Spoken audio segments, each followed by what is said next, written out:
Ada faktor lain juga. Saya pun baru tahu istilah ni, tak tahulah Ustaz pernah dengar ke tidak tahun lepas. FOMO, FOMO.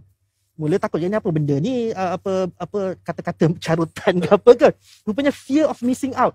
Takut ketinggalan. Betul. Kalau tak update, kalau tak buka media sosial, aku rasa aku ketinggalan. Dia semacam alamak tak bestnya kan. Sebenarnya dia tahu kita ada je benda kita boleh tangguh, boleh tunggu. Zaman kita email kan. Alah esok pagilah check. Tapi media sosial ni dia menyebabkan satu dinamisme, menyebabkan Asya nak check je. Kadang-kadang ada notification. Ceking bunyi kan. Rasa nak check je kan. So dia sebab dia takut ketinggalan.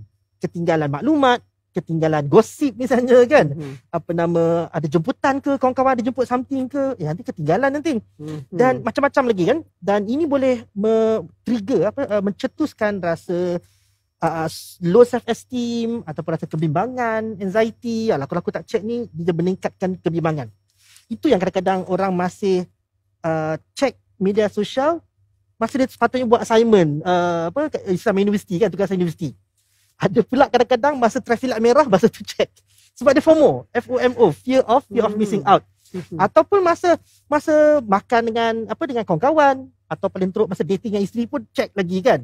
Ini masalah FOMO ni, fear of missing out.